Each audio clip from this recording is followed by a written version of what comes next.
Good morning, class. Good morning, ma'am.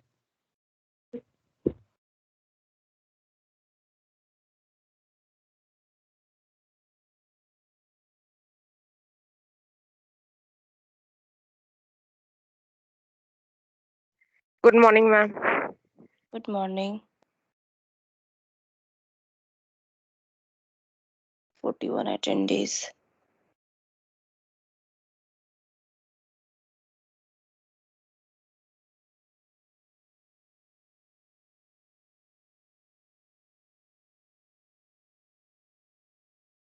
Okay, तो कल हमने पढ़ लिया था thoracic duct, right lymphatic duct तक।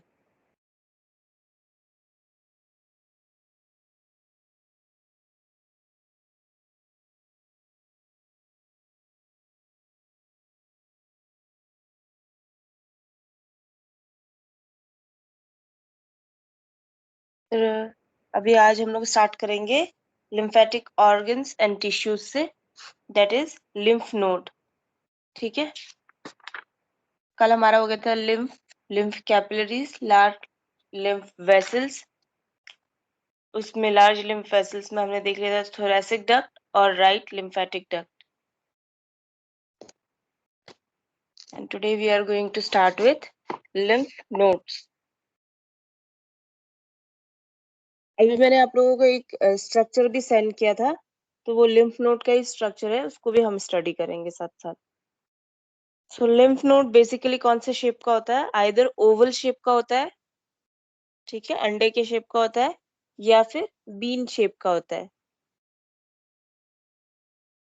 और जो ये लिम्फ नोड्स होते हैं ना, ये ग्रुप में, most of the time groups में होते हैं। ये 2 3 3 4 एक साथ में ग्रुप में होंगे, ठीक है, आगे पीछे करके थोड़े थोड़े डिस्टेंस में ग्रुप में होते हैं। और through out the length of the lymph vessel, जो मतलब लिम्फ वेसल के पूरे थ्रू आउट लेंथ ना, पूरे लेंथ में कहीं कहीं कहीं कहीं होते हैं ये, ठीक है, डिस्ट्रीब्यूटेड होते हैं एवरी पार्ट में, और ग्रुप में होते हैं।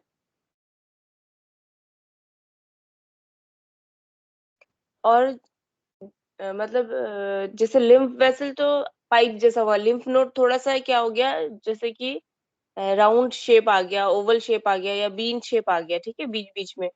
तो ये लिम्फ नोड से भी जब जो वो लिम्फ है, जो लिम्फ फ्लूइड है, जब लिम्फ इससे लिम्फ वेसल से पार क्रॉस करता है, तो वो लिम्फ नोड से भी होते हुए आगे बढ़ता है।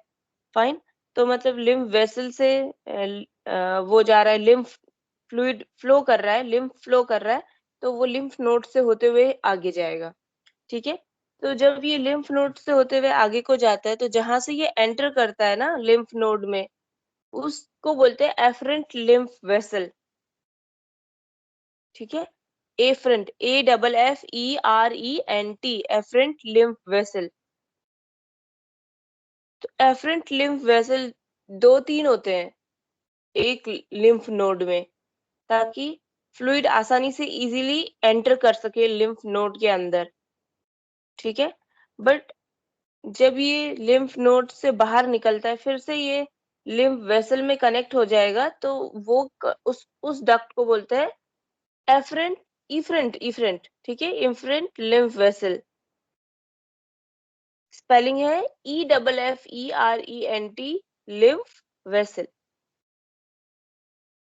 अगर आप स्ट्रक्चर में भी देखो तो आपको दिखाई देगा। अगर आप स्ट्रक्चर में देखोगे तो आप लोगों को दिखाई देगा afferent lymph vessel, AFFERENT, afferent lymph vessel, जिससे कि लिम्फ नोड के अंदर लिम्फ फ्लूइड एंटर कर रहा है। ठीक है, और efferent, EFFERENT, efferent lymph vessel, जिससे कि लिम्फ फ्लूइड बाहर को फ्लो कर रहा है।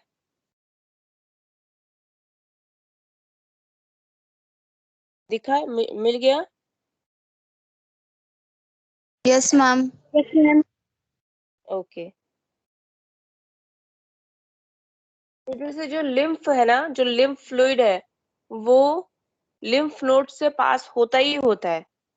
फाइन, लिम्फ नोड से पास होता ही होता है। बेसिकली लिम्फ नोड से पास इसलिए होता है क्योंकि लिम्फ नोड में ही जो फिल्ट्रेशन का काम होता है ना, जैसे मैंने बताया था कि बैक्टीरिया है या कोई डेड सेल है, डैमेज टिश्यू है, ये सारे जो फिल्टर होता है, जो क्लियर आउट होता है, वो कहाँ पे होता है? लिम्फ नोड में होता है। फाइन, तो जो लिम्फ जिस समय लिम्फ लिम्फेटिक वेसल में फ्लो कर रहा है, तो वो एटलीस्ट 8 टू 10 लिम्फ नोड से क्रॉस होके जाएगा, तभी वो फिर से क्या होता है? सर्कुलेशन में वापस जाता है। ठीक है?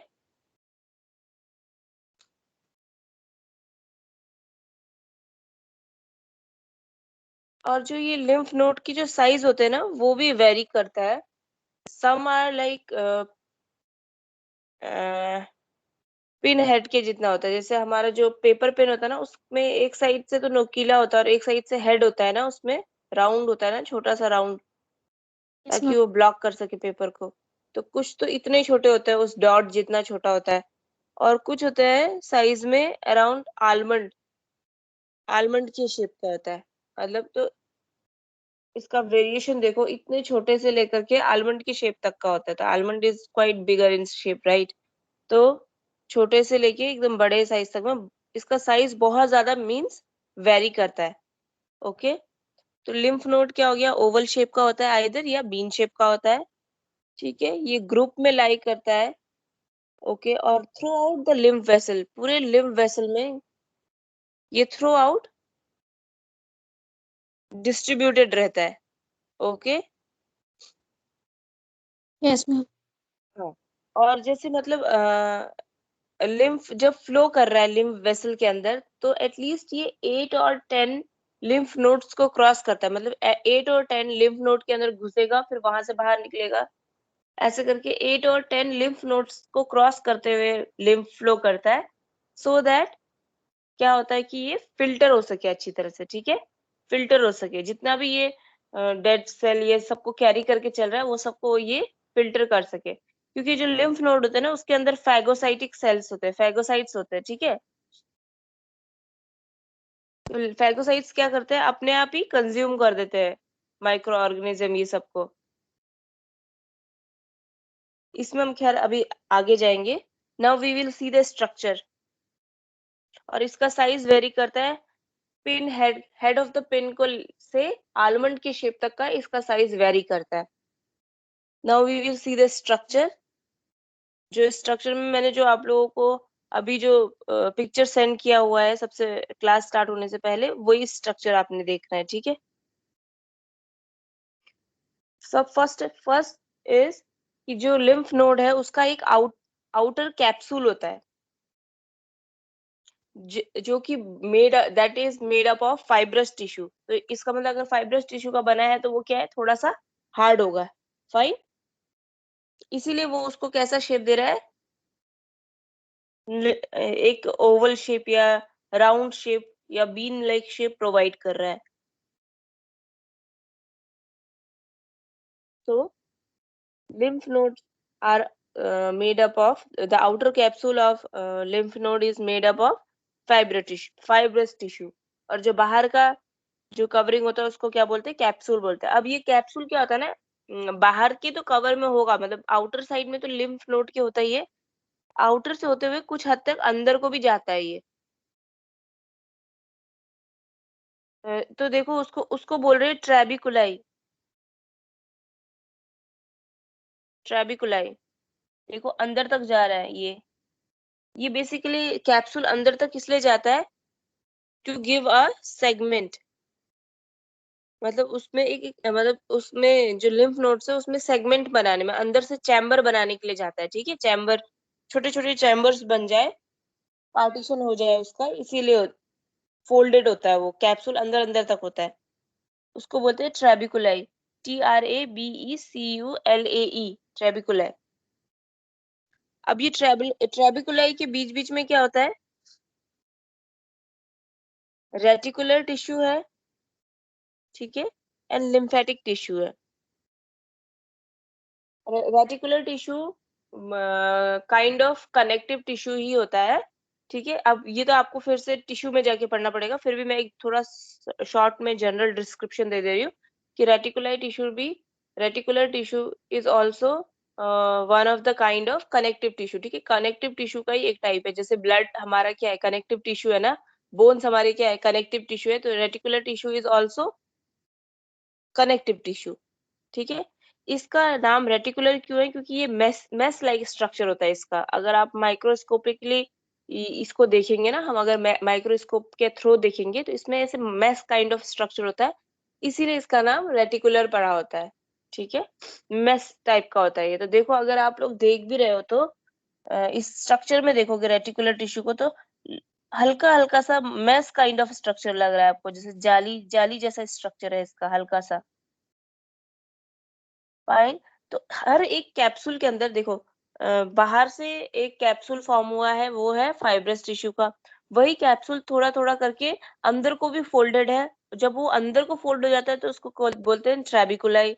ठीक है, each trabeculae each trabeculae forms a segment. एक एक मतलब दो दो ट्रेबिकुलाई मिल मिल करके क्या बनाते हैं, सेगमेंट बनाते हैं। ठीक है, तो उस सेगमेंट के अंदर क्या है, रेटिकुलर टिश्यू है और लिम्फेटिक टिश्यू है। अब लिम्फ नोड है तो लिम्फेटिक टिश्यू तो होगा ही, अलोंग विथ लिम्फेटिक टिश्यू क्या है, रेटिकुलर टिश्यू भी है उसमें। ठीक है, देखो अब इसी में देखो तुम लोग कि एक एक लिम्फ नोड में 4 to 5 एफरेंट लिम्फ होता है। तो देख रहे हैं आप लोग एफरेंट लिम्फ का स्ट्रक्चर, जिससे कि yes ma'am. Lymphatic fluid lymph node के अंदर एंटर करता है, तो वो एफरेंट हो गया। और जहां हर एक लिम्फेटिक नोड में एक इफरेंट वेसल होगा। एफरेंट एफरेंट वेसल क्या होंगे, 4 से 5 होते हैं, बट इफरेंट जिससे कि बाहर निकलता है, EFFERENT, इफरेंट विल बी 1, एक होगा। ठीक है, जिससे कि बाहर निकलेगा।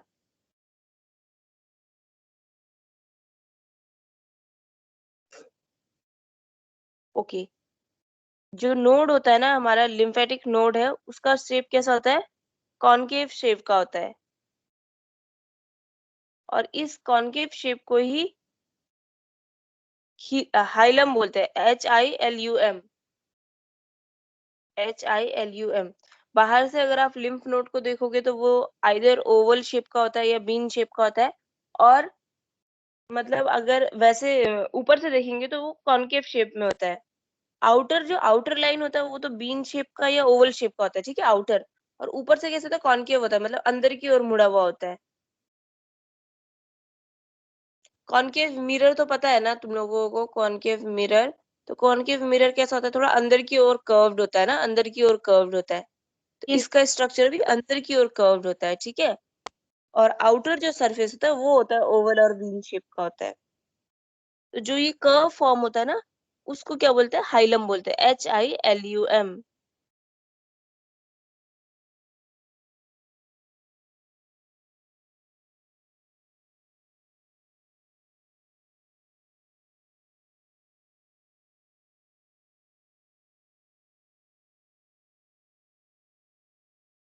देखो, जितने भी लिम्फ नोड्स है ना, वो ऑल ओवर द बॉडी मिलेंगे।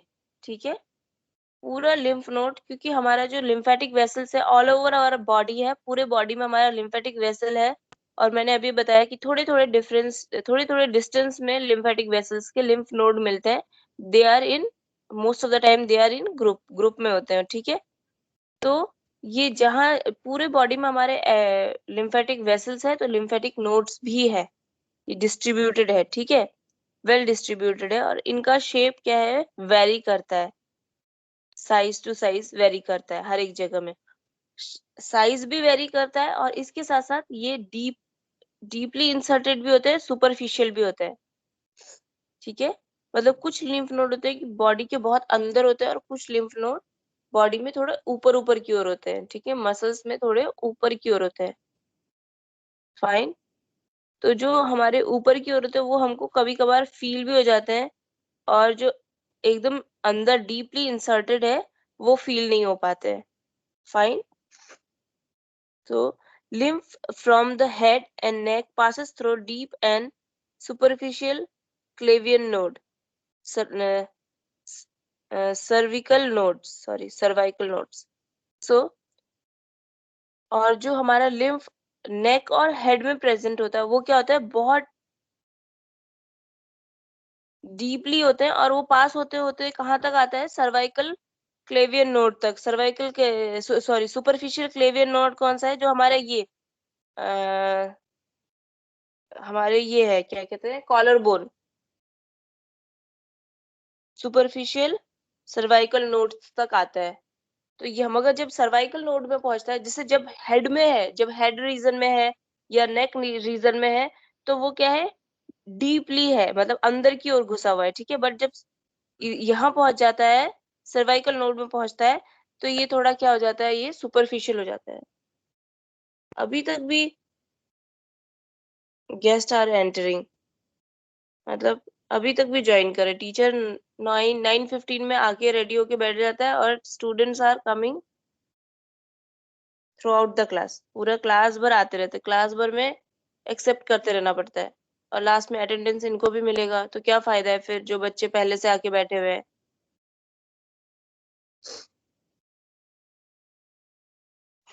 कल से नेक्स्ट टाइम से जब जो लेट कमर होगा, मैं उसका नाम नोट करके रखूंगी, जो लेट आ रहे हैं। 10 मिनट के बाद से जो लेट आना शुरू किया, 10 मिनट तक चलो फिर भी ठीक है, समझ में आता है कि फर्स्ट क्लास से थोड़ा लेट हो गया। 10 मिनट के बाद में आफ्टर 9:25 मैं नोट करना शुरू करूंगी कि कौन कौन से बच्चे हैं जो लेट आ रहे हैं।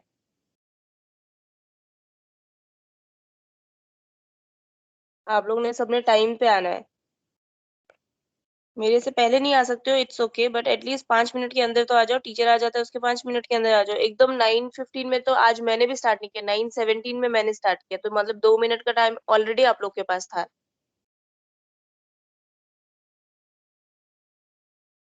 Anyways, okay. Lymph from the upper limbs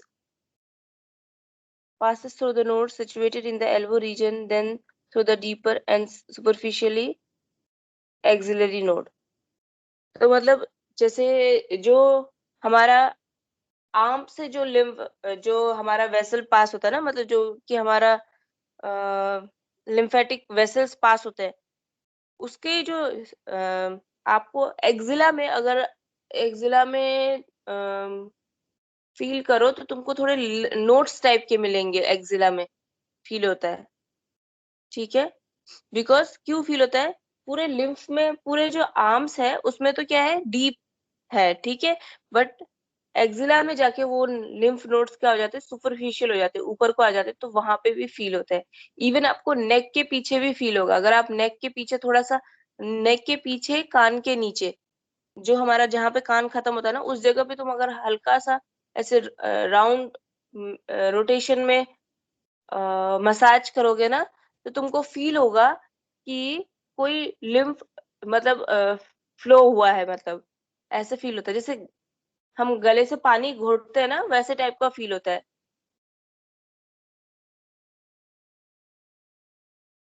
इसीलिए जो लोग मसाज देते हैं ना, उन लोगों का भी मसाज का भी बहुत इंपॉर्टेंट रोल होता है, हमारा जो लिम्फेटिक फ्लूइड है ना वो फ्लो करे।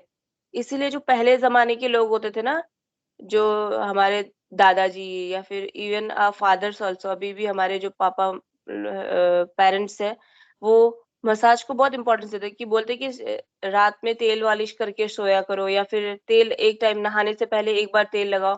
तो बेसिकली उसका जो मेन पर्पस था, लिम्फेटिक फ्लूइड को, जो उनका दो ही तरह से मूवमेंट है, ऑलरेडी आप लोगों को पता है, ठीक है। तो लिम्फेटिक फ्लूइड भी मूव करना बहुत जरूरी है बॉडी में।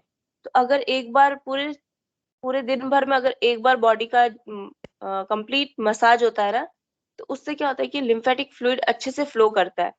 और अगर लिम्फेटिक फ्लूइड अच्छे से फ्लो कर रहा है, तो आपके बॉडी में जितने भी कैंसर के सेल बन रहे हैं, या फिर जो भी सेल डेड हो जा रहा है ना, और या फिर कुछ भी टिश्यू खराब हो रहा है, कोई भी मतलब बॉडी से बेसिकली ये एक ड्रेनेज सिस्टम का काम करता है कि कोई भी गंदगी जमा नहीं होती हमारी बॉडी में, वो पूरा क्लियर होता जाता है क्योंकि फ्लूइड मूव कर रहा है, उसको एक्सटर्नल फोर्स भी मिल रहा है, राइट?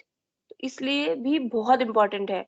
और इसीलिए अगर आप लोगों ने नोटिस किया होगा, स्पेशली गर्ल्स ने, तो आई एम क्वाइट श्योर कि नोटिस किया ही होगा कि जो फेशियल मसाज भी होता है, तो उसके भी टेक्निक्स होते हैं कि किस तरह से किस तरफ को मूवमेंट होना चाहिए, राइट? ताकि आपका लिम्फ अच्छे से फ्लो करे, लिम्फ ड्रेन अच्छे से हो और आपके फेस में या बॉडी में पफीनेस ना रहे। जो देखो, किसी का तो फेस चबी होता है, ठीक है? किसी का फेस राउंड चबी फेस होता है कि हमेशा ही चबी रहेगा, बट कुछ लोगों का क्या होता है कि फेस स्वेल कर जाता है। स्वेल करना है मतलब काफी हो जाता है, ब्लॉट कर जाता है बेसिकली। जो मेन टर्म होगा वो ब्लॉट करना होगा, क्योंकि बॉडी में पानी ठहरने लग जाता है। तो पानी ठहरने का मतलब और कुछ नहीं है कि जो लिम्फेटिक फ्लो है ना, हमारा लिम्फ में जो फ्लो है वो अच्छे से नहीं है, तो उसको अगर हम मसाज करते हैं तो वो लिम्फ फ्लो स्टार्ट हो जाता है अच्छे से। वही मैं बोल रही थी कि अगर आप नेक के पीछे अगर आप रोटेशन में अगर आप लोग मसाज करो ना, नेक के पीछे मतलब कान के जस्ट नीचे, पीछे जो कान के पीछे वाले रीजन में, जो नीचे सबसे लास्ट वाला रीजन है ना, उसमें अगर आप हल्के हल्के हाथ से अगर आप दोनों साइड में एक साथ में राउंड राउंड रोटेशन में अगर आप मसाज करोगे तो आपको फ्लू थोड़ी देर में, मतलब अराउंड 1 मिनट में ही आपको फील होगा कि कुछ आपका गले से, मतलब आपने कुछ निगला है, ऐसे फ्लो फील होता है। और आपका जो ये क्या बोलते हैं, आपको थोड़े टाइम के बाद फील होगा कि आपका नाक भी थोड़ा साफ हुआ है। जैसे कि क्या बोलूंगी यार, चलो मतलब समझ में आ गया ना तुम लोगों को इतना। अब सामने तो है नहीं तो समझा नहीं सकती, मैं करके नहीं दिखा सकती ना, बट आप लोग जैसे मुझे सुन रहे हो तो आप लोग ट्राई कर सकते हो ऐसे करके, तो आपको भी फील होगा। और ये होता है, ये 100% है। तो बेसिकली क्या है कि किसी किसी जगह में जो ये लिम्फ नोड्स होते हैं वो डीपली इंसर्टेड होते हैं, इसीलिए हमको फील नहीं होता। और किसी किसी जगह पे क्या होता है, सुपरफिशियल होते हैं, तो वहां पे इजीली फील हो जाता है, ठीक है, लिम्फ नोड्स। तो जैसे कि लिम्फ नोड्स कहाँ कहाँ पे फील होता है, सुपरफिशियल क्लेवियन नोड्स में फील हो जाता है, ठीक है। और कहाँ कहाँ पे एक्जिला में फील हो जाता है हमको। इसके अलावा कहाँ कहाँ पे फील होता है टिश्यू से।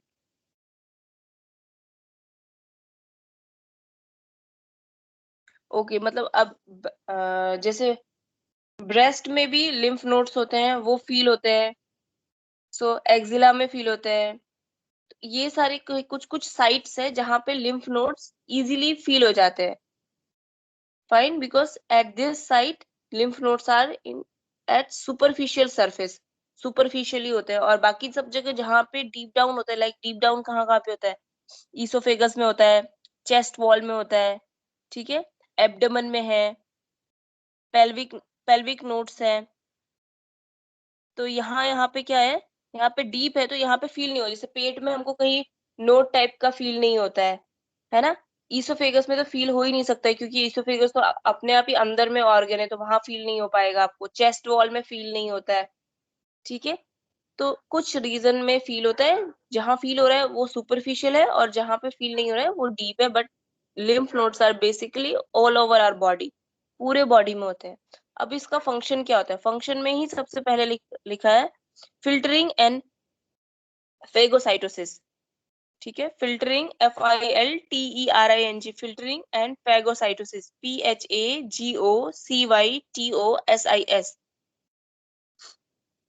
फेगोसाइटोसिस का बेसिक मतलब क्या है, फेगोसाइटोसिस क्या प्रोसेस है। इसमें क्या होता है कि कोई भी एक सेल इनगल्फ कर देता है दूसरे सेल को, राइट। मतलब अपना शेप चेंज करेगा, जैसे ओवल शेप में है तो उसको शेप चेंज करके एनगल्फ कर देता है। आप लोगों ने माइक्रो बायोलॉजी है आप लोगों का सब्जेक्ट? Yes ma'am. हाँ, तो उसमें यस फेगोसाइटोसिस मैम। है ना, फेगोसाइटिक प्रोसेस पढ़ा होगा आपने, या फेगोसाइटोसिस ही पढ़ा होगा आप लोगों ने। तो उसको एक बार रिवाइज करना, तुमको पूरा पता चल जाएगा कि कैसे एनगल्फ कर लेता है। ठीक है, तो वो जैसे कोई सेल है जो कि खराब हो गया, या बैक्टीरिया है, या फिर कोई इन्फेक्शन है, या फिर कोई कैंसरस सेल है, इन सबको through the process of phagocytosis engulf कर लेता है। तो ये काम भी कौन करता है? ये काम भी लिम्फ करता है। और जो लिम्फ में जो जितना फिल्ट्रेशन होता है ना, वो किसके थ्रू होता है? हमने रेटिकुलर टिश्यू पढ़ा ना, और लिम्फेटिक टिश्यू, लिम्फोइड टिश्यू, इन दोनों की हेल्प से होता है। ठीक है, रेटिकुलर टिश्यू एक मेस लाइक स्ट्रक्चर बनाता है, तो ये फिल्ट्रेशन में हेल्प करता है। और लिम्फोइड टिश्यू के हेल्प से क्या होता है? जो फेगोसाइटोसिस प्रोसेस है, ये सारा टेक प्लेस करता है। ठीक है, तो अगर इसमें ना मैम फेगोसाइटोसिस रिपीट में करना। कौन सा आ जाता है? बैक्टीरिया को एनगल्फ कर लेता है, डेड एन, ठीक है, डेड सेल है उसको हो जाता, उसको भी कर लेते हैं। कोई माइक्रोब्स है, ठीक है, कोई माइक्रोब्स है उसको कर दिया। कोई मैलिग्नेंट सेल है या बेनाइन बेनाइन सेल है, उसको भी एनगल्फ कर लेता है। मैलिग्नेंट सेल में कोई कैंसरस सेल है, तो उसको भी एनगल्फ कर लेता है। तो देखो कितना इंपॉर्टेंट रोल प्ले करता है ये, है ना? तो इसीलिए लिम्फेटिक फ्लूइड का फ्लो करना, अच्छे से रेगुलर फ्लो होना, अच्छी तरह से फ्लो होना बहुत जरूरी है। अगर लिम्फेटिक फ्लूइड अच्छे से फ्लो नहीं कर रहा है, तो एक रीजन आपके बॉडी में पफीनेस आ जाता है, या फिर आपका बॉडी में वही स्वेलिंग आ जाती है, तो ये भी एक रीजन होता है कि हो सकता है कि उस इंसान का लिम्फेटिक फ्लूइड अच्छे से फ्लो नहीं कर रहा है। तो बेसिकली उसने क्या करना चाहिए? उसने अच्छे से फिजिकल एक्टिविटी अच्छे से करनी चाहिए। चल, और कुछ ना कर सके, खेल कूद ना भी कर सके, तो चलना फिरना अच्छे से चाहिए। कि अगर आप चलेंगे फिरेंगे तो भी आपका लिम्फ फ्लूइड क्या करेगा? वो मूव करेगा। ओके, तो लिम्फ अगर मूव ही नहीं करेगा, तो वो लिम्फ नोड में नहीं आएगा, राइट? अगर लिम्फ अगर एक ही जगह पे है, अगर स्टैग्नेंट हो गया है, अच्छे से फ्लो नहीं कर रहा है, या रेगुलर बेसिस में फ्लो नहीं कर रहा है, तो वो एक जगह पे है, और अब एक जगह पे ही है, रुका हुआ है, तो वो क्या होगा? लिम्फ नोड में नहीं जाएगा। लिम्फ नोड बेसिकली क्या है? बीच बीच में ऐसा है कि कोई ड्रेनेज सिस्टम है, आप उस लगा लो, कोई सीवेज सिस्टम या ड्रेनेज सिस्टम है, तो बीच बीच में एक चेक पोस्ट टाइप का है, जहां पे कि या फिर एक क्लीन करने वाला मशीन लगा है जैसे है, तो वो क्लीन करते जाता है। ठीक है ना?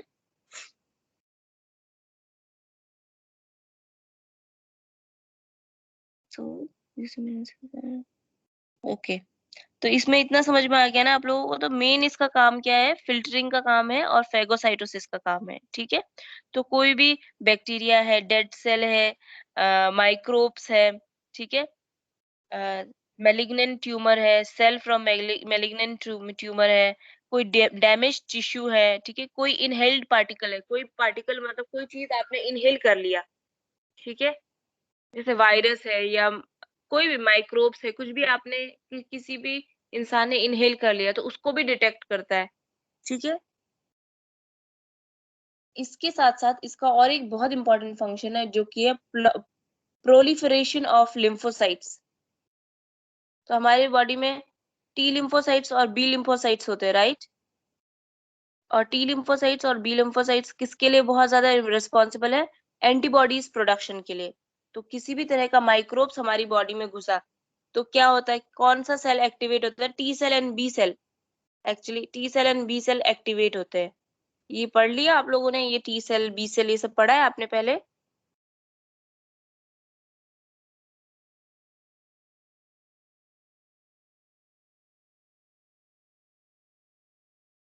एनीवेज, तो मतलब अभी मैं पूरा है तो आपको डिटेल में नहीं बता सकती, ठीक है, बट मैं इतना बता रही हूँ आपको कि हमारी बॉडी में जो लिम्फ नोड्स हैं, वो एक्टिवेट करते हैं T cell and B cell को। और टी सेल और बी सेल को आप बोल सकते हो T lymphocytes and B lymphocytes. ठीक है, तो बेसिकली क्या करता है कि टी लिम्फोसाइट्स को एक्टिवेट करता है, और टी लिम्फोसाइट्स और बी लिम्फोसाइट्स को एक्टिवेट करता है। जैसे ही कोई माइक्रो ऑर्गेनिज्म आ गया, ठीक है, कोई भी डिजीज कॉजिंग एजेंट हमारी बॉडी में एंटर किया, तो टी लिम्फोसाइट्स और बी लिम्फोसाइट्स एक्टिवेट हो जाएंगे, और ये क्या प्रोड्यूस करने लग जाएंगे? हमारी बॉडी में एंटीबॉडीज प्रोड्यूस करने लग जाएंगे। ठीक है, और ये एंटीबॉडीज प्रोड्यूस हो जाएंगे और वो कहाँ घुस जाएंगे, लिम्फ में, और लिम्फ के थ्रू होते हुए वो कहाँ चले जाएंगे, ब्लड में भी चले जाते हैं। ठीक है, और देन वो क्या करते हैं, फाइट करना शुरू कर देते हैं अगेंस्ट एनी माइक्रो ऑर्गेनिज्म।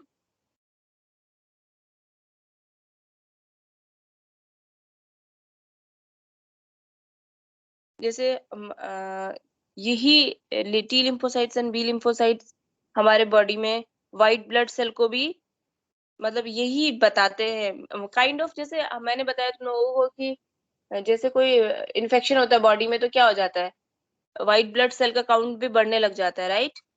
तो व्हाइट ब्लड सेल का काउंट क्यों बढ़ रहा है, बिकॉज फर्स्ट ऑफ ऑल सबसे पहले टी लिम्फोसाइट्स और बी लिम्फोसाइट्स एक्टिवेट हुए, फाइन, उन लोगों ने एंटीबॉडीज बनाना शुरू किया, तो उसकी वजह से क्या हुआ कि व्हाइट ब्लड सेल ने भी मल्टीप्लाई करना शुरू कर दिया, क्योंकि व्हाइट ब्लड सेल को भी इंफॉर्मेशन मिल गया कि कोई ऐसा मतलब कुछ ऐसा पार्टिकल या कोई ऐसा सब्सटेंस या माइक्रोब हमारी बॉडी के अंदर एंटर कर चुका है, फॉरेन बॉडी एंटर कर चुका है, जो कि बॉडी को हार्म पहुंचा सकता है। तो व्हाइट ब्लड सेल भी क्या हो जाता है, एक्टिवेट हो जाता है, एंड वो भी मल्टीप्लाई करना शुरू कर देता है, so that they could also fight against any sort of foreign body. कोई भी जो फॉरेन बॉडी है उसके अगेंस्ट में वो भी फाइट कर सके। Fine, Deepti Yadav is now joining.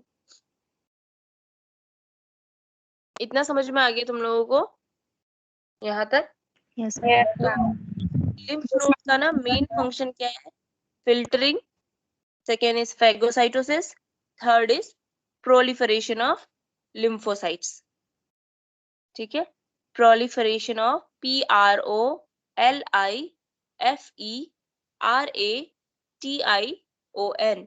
PROLIFERATION, proliferation of lymphocytes, LYMPHOCYTES. Now we will see spleen. अब हम स्प्लीन को देखेंगे, ठीक है। अब स्प्लीन क्या है, लार्जेस्ट लिम्फ ऑर्गन है, ठीक है। जितने भी अभी तक हमने लिम्फ वेसल पढ़ा, लिम्फ नोड पढ़ा, लिम्फ से रिलेटेड जो लिम्फेटिक सिस्टम से रिलेटेड जो भी पढ़ा, उसमें जो सबसे बड़ा ऑर्गन कौन सा है, वो है spleen. Fine, yes ma'am. Spleen में भी क्या होता है, Yes, same ma'am. Like lymph nodes के जैसे ही स्प्लीन में भी रेटिकुलर सेल होते हैं और लिम्फेटिक रेटिकुलर टिश्यूज होते हैं और लिम्फेटिक टिश्यूज होते हैं, ठीक है। तो Yes, आपको ma'am. बेसिकली ये पता होना चाहिए कि spleen is the largest lymph organ. अगर क्वेश्चन आ गया कि which is the largest lymph organ, तो you will write down spleen. And spleen में भी क्या होता है, रेटिकुलर एंड लिम्फेटिक टिश्यूज होते हैं, सेम किस लिए, ताकि फिल्ट्रेशन और फैगोसाइटोसिस में हेल्प कर सके। अब स्प्लीन हमारा कहाँ होता है, कहाँ लाई करता है, कौन सा रीजन है स्प्लीन का, left hypochondriac region, right, left side में होता है हमारे, और हाइपोकॉन्ड्रिक रीजन में होता है, मतलब ऊपर की ओर होता है, ठीक है। तुमको Yes, ma'am. एब्डोमेन का रीजन तो पता है ना, 9 रीजन ऑफ एब्डोमेन पता है ना। डाइजेस्टिव सिस्टम हो गया तुम लोगों का, तो उसमें तुम लोगों ने पढ़ा होगा, और अगर नहीं पढ़ा है और याद नहीं है, मतलब पढ़ा तो है डेफिनेटली, क्योंकि वो पढ़ाते हैं सारे टीचर्स, पढ़ा है कि नहीं पढ़ा, पहले ये बताओ। Yes, ma'am. हाँ, तो वो याद करना बहुत जरूरी है, कि जब आप ना किसी भी तरह का एग्जामिन करने जाओगे ना, तो उसमें एब्डोमेन के 9 रीजन पता होने बहुत जरूरी है, ठीक है। तो आज एक बार रिवाइज कर लेना उसको।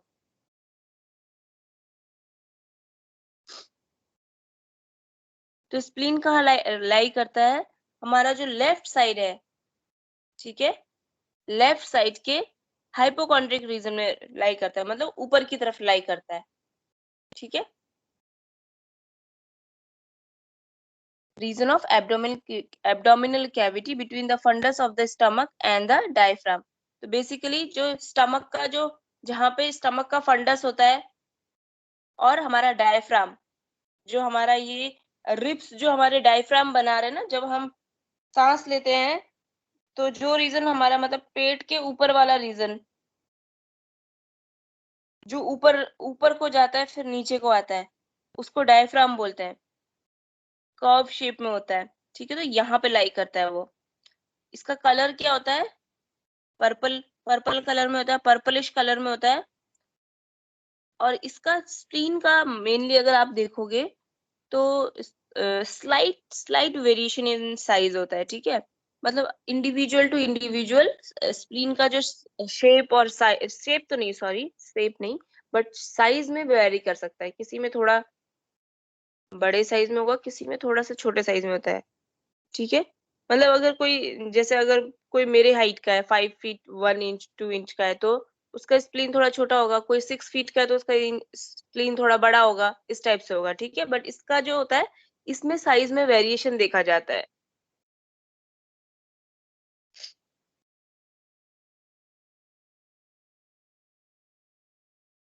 और मगर मतलब अगर आप ऐसे देखो कि जैसे हार्ट है, वो भी हर इंसान का हार्ट का जो साइज होता है वो वेरी करता है, ठीक है।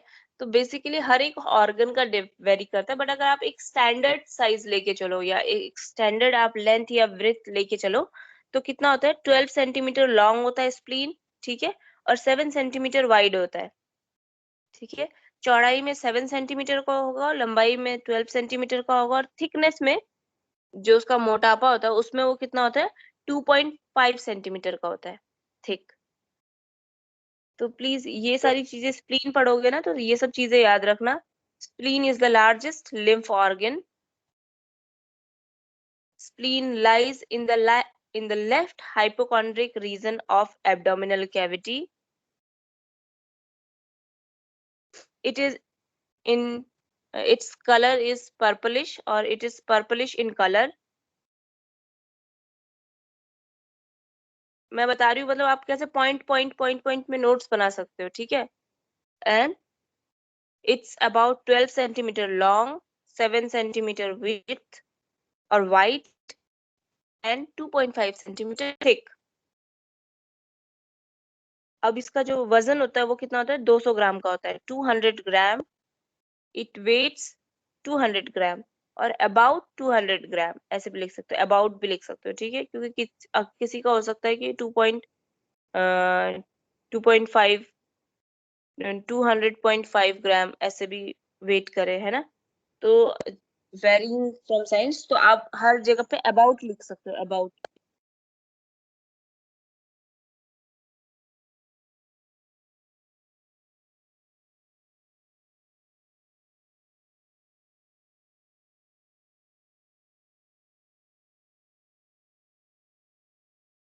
ठीक है, अभी आज के लिए इतना ही पढ़ते हैं।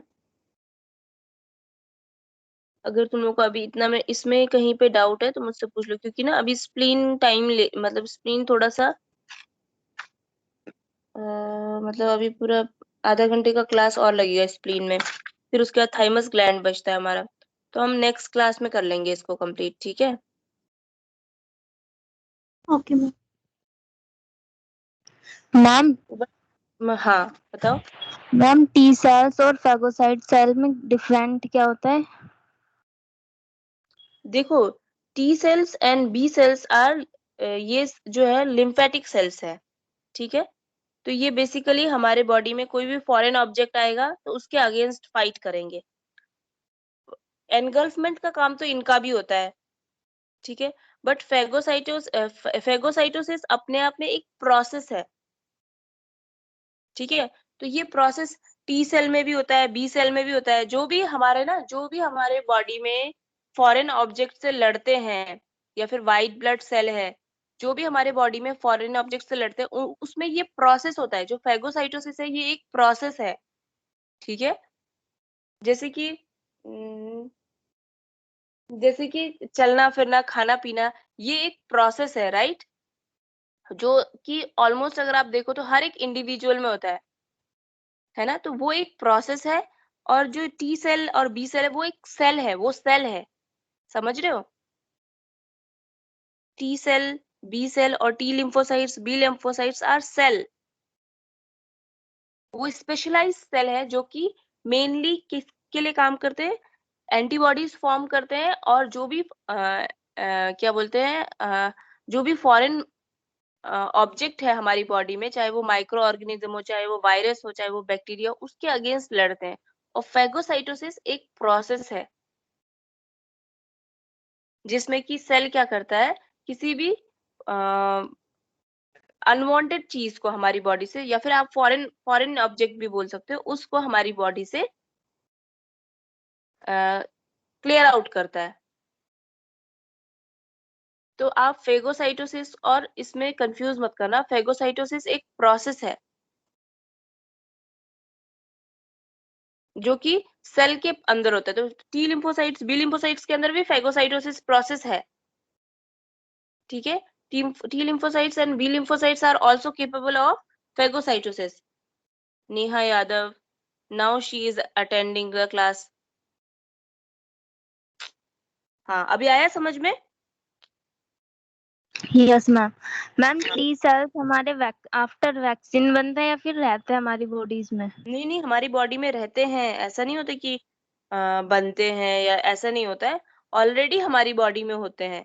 बट ऐसा होता है ना कि जो वैक्सीन, जिस किसी भी चीज का हम वैक्सीनेट करते हैं या वैक्सीन करते हैं, तो हम अपने बॉडी को एक तरह से एक हिंट दे देते हैं, या फिर हम उस पर्टिकुलर ऑर्गेनिज्म के अगेंस्ट हमारी बॉडी को अलर्ट कर देते हैं कि हमने ऑलरेडी वो इंसर्ट कर दिया, बट हमने ना फुल फॉर्म में उस ऑर्गेनिज्म को अलर्ट एंटर नहीं किया बॉडी में। मतलब जैसे अगर कोई इंसान बीमार होता है, तो तब क्या होता है कि डायरेक्ट माइक्रो ऑर्गेनिज्म अटैक करता है, ठीक है, कोई भी तरह का माइक्रो ऑर्गेनिज्म अटैक करेगा, राइट।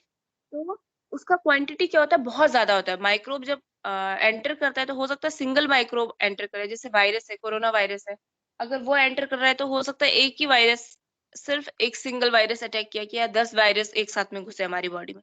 बट वो बॉडी में जाने के बाद जब उनको फेवरेबल कंडीशन मिलता है, क्योंकि वायरस को फेवरेबल कंडीशन क्या चाहिए, उन लोग को मॉइस्चर चाहिए, राइट। तो वो क्या करने लग जाते हैं, ग्रो करने लगता है। और वायरस कहाँ ग्रो करता है, ठंडे सरफेस में ग्रो करता है। तो वो जल्दी जल्दी मल्टीप्लाई करेगा। हमारा बॉडी क्या है, जो हम उसी बीमारी से अफेक्ट करते हैं जिसका वायरस के लिए या बैक्टीरिया के लिए हमारा बॉडी का कंडीशन फेवरेबल है, मतलब उनको अच्छा कंडीशन मिल रहा है, तो वो मल्टीप्लाई करता है। और अगर अच्छा कंडीशन मिल रहा है तो इतने जल्दी मल्टीप्लाई करते हैं कि फिर क्या होता है कि सिचुएशन बिगड़ने लग जाती है। हमारे मतलब बॉडी के जो इम्यून सिस्टम है वो भी वर्क नहीं कर पाता है। तो इम्यून सिस्टम में T cell, B cell, white blood cell, ये सारी चीजें आती है, ठीक है। ये सारी चीजें हमारी बॉडी को इम्यूनिटी प्रोवाइड करती है। बट वैक्सीन जब हम देते हैं तो उसमें क्या होता है ना, कि उसमें उस वायरस को आधा किल करके दिया जाता है, उसका आधा पावर उसका खत्म कर देते हैं, ठीक है। उसके बाद वो इंसर्ट किया जाता है। तो हमारी बॉडी को क्या होता है कि पता होता है कि अच्छा हमारा बॉडी में रेजिस्टेंट सेल डेवलप हो जाते हैं, मतलब उस पर्टिकुलर वायरस के अगेंस्ट भी टी सेल और बी सेल अलर्ट हो जाते हैं, ठीक है, जनरेट होना शुरू हो जाते हैं, या अलर्ट हो जाते हैं कि जब एक्चुअल में अगर वो बीमारी होगी तो फाइट करने का कैपेसिटी होगा, कि वो फट से पहचान लेंगे कि अच्छा ये ऑलरेडी हमारी बॉडी में ये इंसर्ट किया था, तो हमको इसको आने नहीं देना है बॉडी में, फाइन, अटैक करना है। बट टी सेल और बी सेल ऑलरेडी होते हैं, बट जस्ट हम जो वैक्सीनेट करते हैं ना उनको, तो वो हम उस पर्टिकुलर माइक्रोब के अगेंस्ट हम उसको अलर्ट कर देते हैं, ठीक है। जैसे हमारी बॉडी में हम लोगों को आज तक, बचपन से लेके आज तक किस किस चीज का इंजेक्शन लगे, आप लोगों ने कितना वैक्सीनेशन वाला पढ़ लिया ना, या नहीं पढ़ा, अभी नेक्स्ट ईयर पढ़ोगे, ठीक है, जो भी है। तो जैसे बेबी बॉर्न होता है उससे पहले से स्टार्ट हो जाता है, मदर को टेटनस का इंजेक्शन लगना शुरू हो जाता है 3 मंथ में, है ना, 3 मंथ के प्रेगनेंसी में। और उसके बाद फिर जैसे ही बच्चा पैदा होता है तो बीसीजी का इंजेक्शन लगता है, जो कि इसके ट्यूबरक्लोसिस के लिए होता है, बेसिलाई कैलामिटी ग्यूनिन, उसका इंजेक्शन लगता है। फिर जब वो 9 मंथ का होता है तो मेजल्स का इंजेक्शन लगता है ना। फिर डीपीटी का इंजेक्शन लगता है, डिप्थीरिया, पर्ट्यूसिस, टेटनस का इंजेक्शन लगता है। मतलब कितने सारे इंजेक्शन लगते हैं। तो बेसिकली ये सब किस लिए लगते हैं, कि इसके अगेंस्ट भी, मतलब हर एक ये जो वैक्सीन लगा ना, इसके अगेंस्ट हमारे बॉडी में क्या हो गया है, हमारे बॉडी का टी सेल और बी सेल अलर्ट हो गए कि अच्छा ये अगर आगे जाके कभी भी लाइफ टाइम में अगर इसने इस तरह का कोई माइक्रोब हमारी बॉडी में घुसा तो हमको क्या करना है, अटैक करना है, हमको अपने बॉडी को प्रिवेंट करना है, बीमार होने नहीं देना, उससे पहले ही ठीक करा देना है। बट टी सेल और बी सेल तो ऑलरेडी प्रेजेंट थे, जस्ट वो उनके नॉलेज में आ गया। जैसे तुम्हारे पास या मेरे पास दिमाग तो पहले से, बचपन से पैदा होने में ही बच्चे के पास दिमाग तो होता है ना। बट क्या होता है कि हम न्यू न्यू थिंग्स बच्चे को पढ़ाते हैं या फिर नई चीजों से इंट्रोड्यूस कराते हैं या फिर नई नई जगह ले जाते हैं, तो हम बच्चा क्या होता है वो अलर्ट हो जाता है, वो जानने लग जाता है अच्छा ये भी होता है, ये भी होता है। जैसे आपने पहाड़ देखा तो आपको पता चला कि हाँ पहाड़ भी होता है। अब हमने जाकर के समंदर देखा तो हमको ये भी पता चला कि समंदर भी होता है, ऐसा होता है, उसका एक्सपीरियंस ऐसा होता है। बट मतलब माइंड तो पहले से ही था ना, जस्ट उसको क्या कर दिया और एक्टिवेट कर दिया। आई होप कि मैंने तुमको अच्छे से समझाया, बट मैंने कोशिश करी। ठीक है, आया समझ में कुछ? Yes, ma'am. चीजें वो पहले से थी, बस उसके अगेंस्ट में एक्टिवेट कर दिया उसको। फाइन। तो टी सेल और बी सेल कहीं और से नहीं आते, हमारी बॉडी में ऑलरेडी होता है, हमारा बॉडी ऑलरेडी जनरेट करता है T cell B cell. Vaccination is just a process of activating them against that micro organism. ठीक है, यस मैम। ओके। एक सेकंड में पहले अटेंडेंस ले लेती हूँ तुम लोगों का, उसके बाद फिर क्वेश्चन पूछ लेना, ठीक है?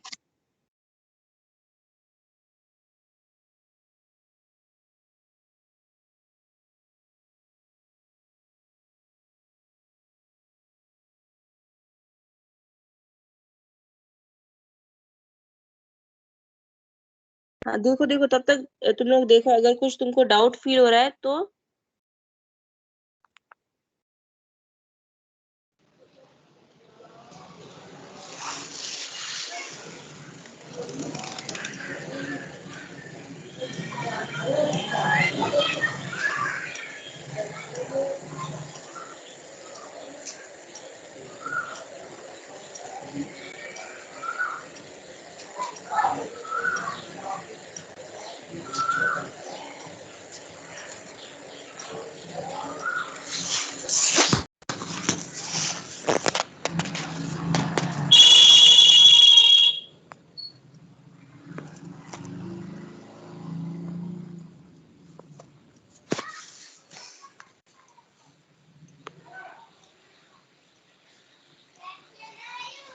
हाँ चलो अभी बताओ, अगर कुछ पूछना है तो।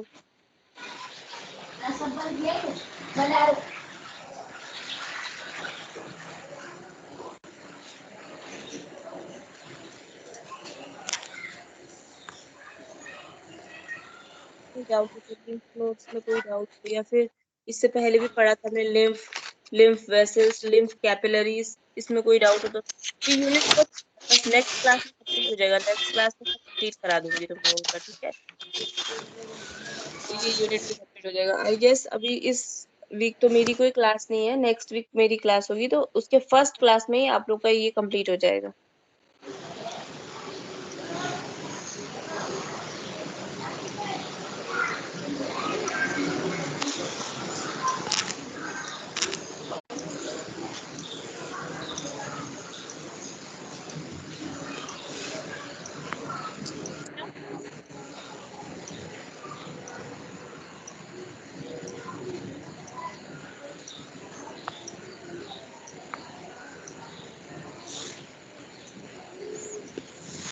मैं क्लास ओवर करती हूँ, ओके?